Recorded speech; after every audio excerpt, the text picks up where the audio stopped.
बिस्मिल्लाहिर्रहमानिर्रहीम। आज हमने इंग्लिश ग्रामर एंड कंपोजिशन को समझने के लिए और समझाने के लिए एक नया सिलसिला शुरू किया है। जैसा कि आप जानते हैं कि बढ़ती हुई महंगाई के पेश नज़र लोग परेशान हैं कि अपने बच्चों को ज़ेवर तालीम से कैसे आरास्ता करें। तो हमने अल्लाह ताला के फजल करम से जदीद तरीक़ा तदरीस के तहत फासलाती निज़ाम तालीम के ज़रिए इंग्लिश ग्रामर को भरपूर तौर पर समझाने की कोशिश की है। तो जैसा कि आप जानते हैं कि कोई भी लैंग्वेज हो तो उसके जो इब्तदा बुनियादी हरूफ होते हैं जिन्हें हरूफ तहज्जी कहा जाता है, हरूफ तहज्जी, तो वो उनसे किसी ज़बान के वर्ड्स बनाए जा सकते हैं और उनको समझा जा सकता है। उनको हरूफ तहज्जी को अल्फ़ाबेट कहते हैं। तो इंग्लिश लैंग्वेज के भी अल्फ़ाबेट हैं। तो अल्फ़ाबेट ए से लेके जी तक, यानी A B C D E F और इस तरह जी तक जितने भी लेटर्स हैं ये सारे इंग्लिश के अल्फ़ाबेट हैं। तो अब हम इनको जानते हैं कि इनमें अल्फ़ाबेट्स में से ये टोटल चूँकि 26 हैं, इनमें से 5 वाउल्स हैं, V O W E L S, 5 vowels हैं, A E I O you, ये वाउल्स कहलाते हैं। और ए से लेके जी तक इन वाउल्स के अलावा बाकी जितने भी लेटर्स हैं उनको हम कॉन्सोनेंट्स कहते हैं। तो कॉन्सोनेंट्स और वाउल्स मिलके तो वर्ड्स बनाते हैं। तो ये हमें जानना चाहिए कि वाउल्स और कॉन्सोनेंट्स मिलके किसी लैंग्वेज के वर्ड्स बनते हैं। बिलखसूस इंग्लिश की हम बात कर रहे हैं। There are 26 letters in English alphabet. We always begin our name and surname with capital letters. यानी अगर कोई प्रॉपर नाउन हो, अगर हम किसी नाउन को नॉमिनेट करना चाहें, पर्टिकुलराइज करना चाहें, किसी में तखसीस पैदा करना चाहें, यानी कोई भी हम प्रॉपर नाउन लिखना चाहेंगे, प्रॉपर नाउन, तो उसका फर्स्ट लेटर हमेशा कैपिटल लिखा जाएगा। प्रॉपर नाउन मिसाल के तौर पे असलम, इसी तरह पाकिस्तान, तो असलम का ए कैपिटल लिखेंगे, पाकिस्तान का पी कैपिटल लिखा जाएगा। इसी तरह जितनी भी लैंग्वेज हैं उन लैंग्वेज का जब नेम लिखा जाएगा, प्रॉपर नाउन लिखा जाएगा, तो उनका भी फर्स्ट लेटर हमेशा हम कैपिटल लिखेंगे। मिसाल के तौर पे इंग्लिश है, इंग्लिश जब भी लिखें आप तो उसका एक हमेशा कैपिटल लिखें। इसी तरह पर्शियन है, फारसी, तो पर्शियन जब भी लिखेंगे उसका पी कैपिटल लिखा जाएगा। इसी तरह पंजाबी जब भी लिखें इंग्लिश में सेंटेंसेस में तो इसका पी कैपिटल लिखा जाएगा। इसी तरह उर्दू जब भी लिखेंगे तो उर्दू भी लैंग्वेज का प्रॉपर नाउन है तो इसका यू हमेशा कैपिटल लिखा जाएगा।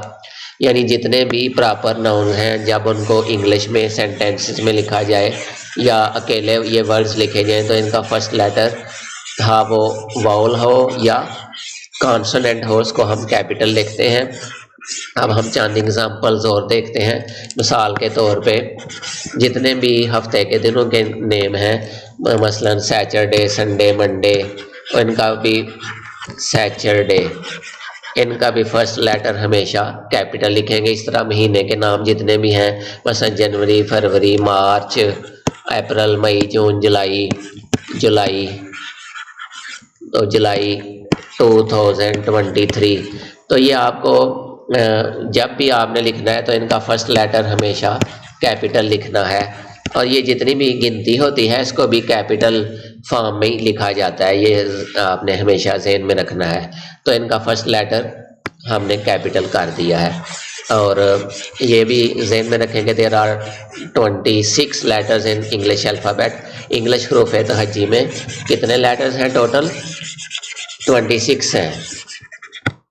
और अब हम देखते हैं कि let us understand the formation of words, के अल्फाज की फॉर्मेशन कैसे होती है।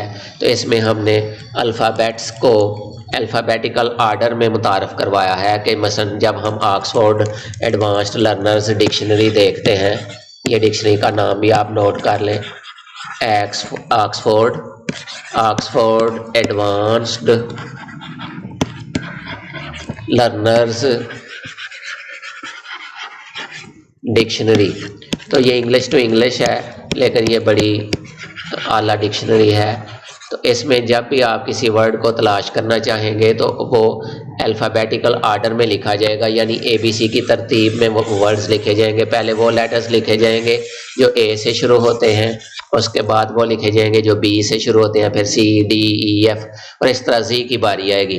तो जब अल्फाज को ABC की तरतीब में लिखा जाता है तो वो अल्फ़ाबेटिकल आर्डर या सीक्वेंस में हम उनको जानते हैं। अब लेट्स गैस देयर नेम्स, आए इनके नेम्स को देखें। ये देखें, एप्पल को इधर कैपिटल फॉर्म में लिखा गया है, इधर स्मॉल लेटर्स लिखे गए हैं। तो जब भी कोई कॉमन नाउन लिखेंगे तो वो हमेशा स्मॉल लेटर्स में यानी छोटी ABC में लिखा जाएगा, और जब कोई प्रॉपर नाउन होगा उसका फर्स्ट लेटर वो कैपिटल फॉर्म में लिखेंगे। हु कम्स फर्स्ट, तो हमें ये भी जानना चाहिए, जिस तरह बच्चे रेस लगा रहे हैं तो फर्स्ट सेकंड और थर्ड पोजीशन होती है, तो जब डिक्शनरी में वर्ड्स लिखे जाते हैं तो वो भी एक सीक्वेंस के मुताबिक, तरतीब के मुताबिक और एक प्रॉपर ऑर्डर में लिखे जाते हैं। तो वो जो एक तरतीब होती है वो अल्फ़ाबेटिकल आर्डर होती है, यानी ABC की तरतीब में हम उनको लिखते हैं। और बाज़ का ये होता है कि दो वर्ड्स दोनों एक जैसे लेटर्स से शुरू होते हैं, वो आगे हम जाके बात करते हैं। अभी ये देखें कि विच कम्स फर्स्ट, तो इनमें से कौन सा वर्ड पहले लिखा जाएगा? कौ है और पीकॉक है। तो जब अल्फ़ाबेटिकल आर्डर में इनको लिखेंगे तो ज़ाहिर है जब हम ABC पढ़ते हैं तो पहले C आता है, उसके बाद फिर P आता है। तो पहले कौ लिखा जाएगा, उसके बाद फिर दूसरे नंबर पे पीकॉक लिखा जाएगा। तो ये उसकी अल्फ़ाबेटिकल आर्डर है या अल्फ़ाबेटिकल सीक्वेंस है, तरतीब है।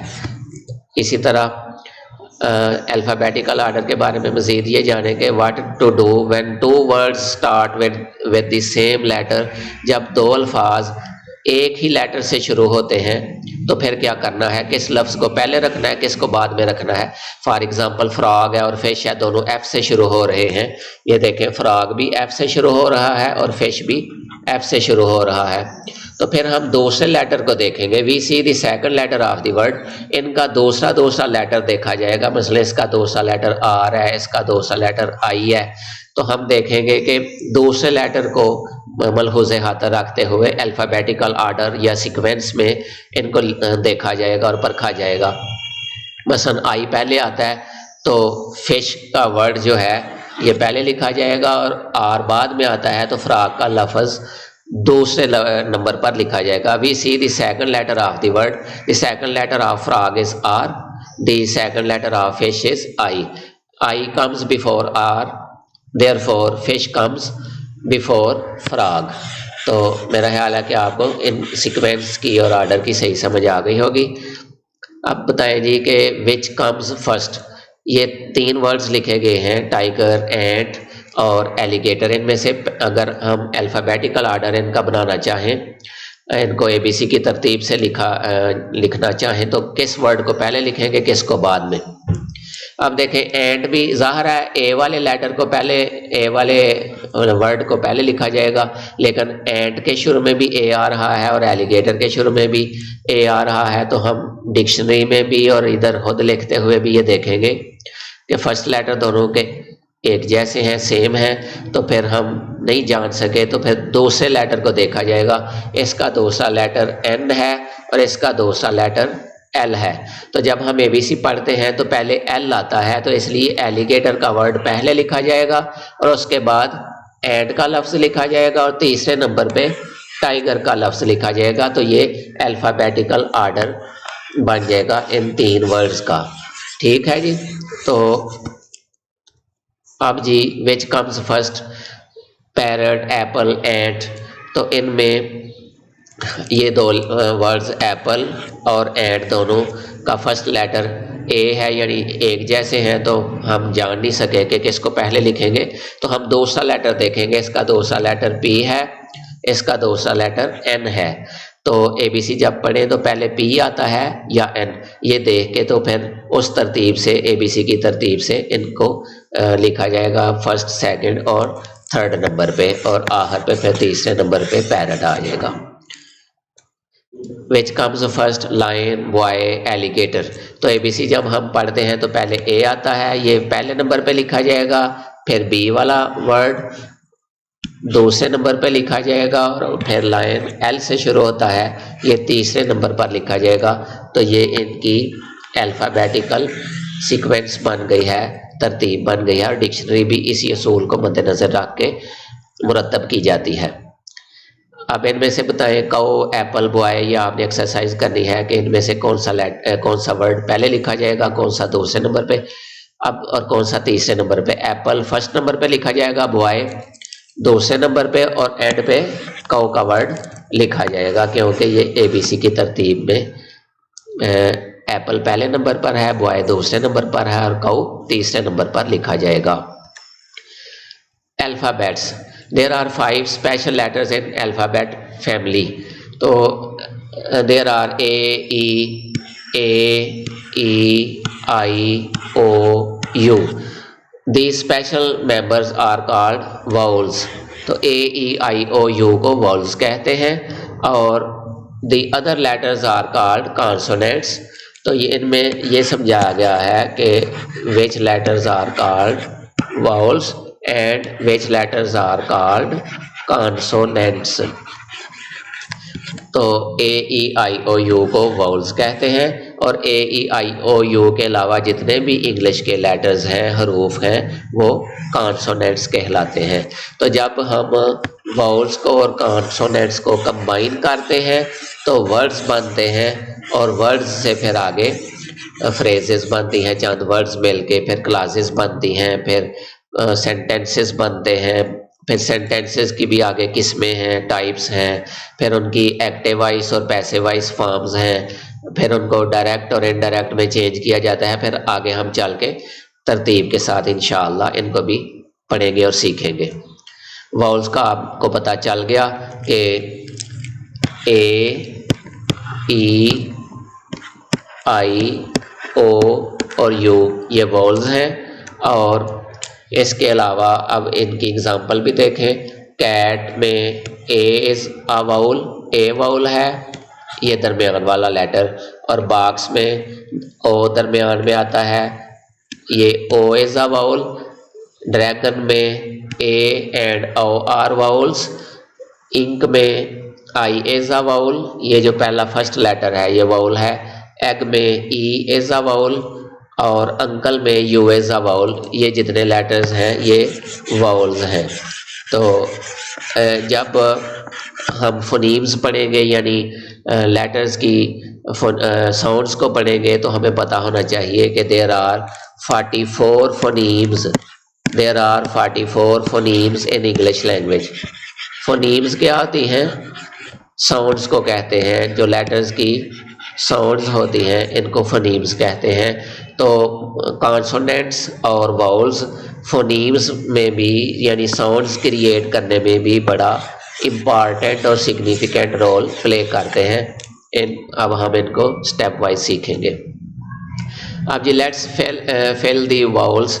अब इन वर्ड्स में वाउल्स को आपने लिखना है। तो कैट में A लिखा जाएगा, कैप में भी A लिखा जाएगा, और डॉग में O आएगा, और आगे जी तो कॉन्सोनेंट है।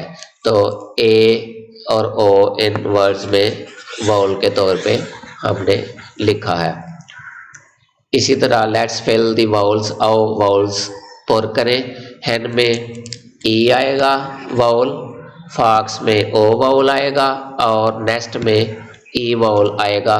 तो इनसे फिर वर्ड्स के जो मिसिंग लेटर हैं उनको कंप्लीट किया जा सकेगा। Let's fill the vowels, boy में O आएगा, और पैरट में पहले A आएगा, फिर दोबारा O आएगा, फिश में I आएगा। तो इन वाउल्स के साथ ये वर्ड्स की कंप्लीशन होगी, तकमील होगी। कॉन्सोनेंट्स आपको बताया कि कुछ कॉन्सोनेंट्स क्लस्टर्स भी होते हैं। क्लस्टर का लफ्ज़ी तर्जुमा तो होता है गुच्छा, जिस तरह अंगूर का गुच्छा होता है। तो क्लस्टर्स मिलके तो फिर फोनीम, बाज़ का क्लस्टर मिलके तो फिर फोनीम बनती है, आवाज़ बनती है, साउंड बनती है। और बाज़ का वाउल और कॉन्सोनेंट्स मिल के फोनीम्स बनाते हैं, साउंड्स बनाते हैं जिनसे वर्ड्स बनते हैं। मिसाल के तौर पे एस एच, अब देखें एस एच ये कॉन्सोनेंट है, एस और एच दोनों कॉन्सोनेंट है, ये मिल के शीन की आवाज़ क्रिएट कर रहे हैं। इसी तरह सी एच, तो सी एच में सी और एच मिल के चे की साउंड क्रिएट कर रहे हैं। इसी तरह पी एच, ये पी और एच मिल के फे की फोनीम या साउंड क्रिएट कर रहे हैं। तो अब आप जान के होंगे कि वाउल्स और कॉन्सोनेंट्स इंग्लिश में कितना इम्पॉर्टेंट रोल प्ले करते हैं। इसी तरह चंद एग्जांपल्स हम और देखते हैं। बी एच है, तो बी एच बे की आवाज़ क्रिएट कर रहा है। और बाज़ कात कुछ लेटर्स ऐसे होते हैं कि उनकी साउंड को हम प्रोनाउंस नहीं करते, सिर्फ लिखने में आती है, वो फिर हम with the passage of time इंशाअल्लाह बताएंगे। लेट अस सी डॉग, पॉट, आउल, बर्ड। तो इसमें हमें पता होना चाहिए कि डॉग में डी और जी कॉन्सोनेंट्स हैं, पॉट में पी और टी कॉन्सोनेंट्स हैं, आउल में डब्ल्यू और एल कॉन्सोनेंट्स हैं, और बर्ड में बी और आर और इसके अलावा डी भी कॉन्सोनेंट्स हैं। तो यानी ए ई आई ओ यू के अलावा जितने भी लेटर्स हैं वो ए बी सी के इंग्लिश के सारे कॉन्सोनेंट्स हैं। Let's fill the consonants. तो इधर कॉन्सोनेंट में ए आएगा, A, C O N, S O N, A N, T S consonants. मैं लिख भी देता हूँ, C O N, S O N, A N, T S consonants. तो कॉन्सोनेंट्स के साथ अभी हमने इन वर्ड्स को लिखना है। बॉय में एक बी कॉन्सोनेंट आएगा और एक वाई कॉन्सोनेंट आएगा। पैरट में इधर पी और पी ए डबल आर और T, P A double R O T. इसमें जो रेड कलर में आपको नज़र आ रहे हैं ये सारे कॉन्सोनेंट्स हैं। इसी तरह फिश में एफ और एस एच, ये रेड कलर वाले जितने भी हम आपको इधर स्लाइड पर दिखा रहे हैं ये सारे कॉन्सोनेंट लेटर्स हैं। तो वाउल्स और कॉन्सोनेंट्स मिलके वर्ड्स बनाते हैं और चंद वर्ड्स मिलके फ्रेज बनती है। और फ्रेजेस के अलावा जब फ़िक्रे में सब्जेक्ट, छोटा फ़िक्रा जो होता है वो जिसमें सब्जेक्ट भी हो और वर्ब भी हो, यानी सब्जेक्ट और प्रेडिकेट हो, तो वो क्लास होता है छोटा फ़िक्रा। लेट्स, आओ हम फिल पुर करें दी कॉन्सोनेंट्स। आओ हम कॉन्सोनेंट्स से खाली जगह पुर करें। लाइन में एल आएगा, एन आएगा, इधर एप्पल में डबल पी आएगा, A double P L E, L B आएगा एप्पल। और इसी तरह tiger, T I G E R, tiger. तो ये सारे इस तरह कॉन्सोनेंट्स से वर्ड्स मुकम्मल किए जाएंगे, वर्ड्स की परफेक्शन होगी। ठीक है जी, मेरा ख्याल है आपको सही समझ आ रही होगी। किसी जगह से अगर कोई डिफ़िकल्टी पेश आए तो put me question about the topic, your question must be relevant. ठीक है जी, तो कमेंट में आपको इंशाअल्लाह आंसर भी मिलेगा।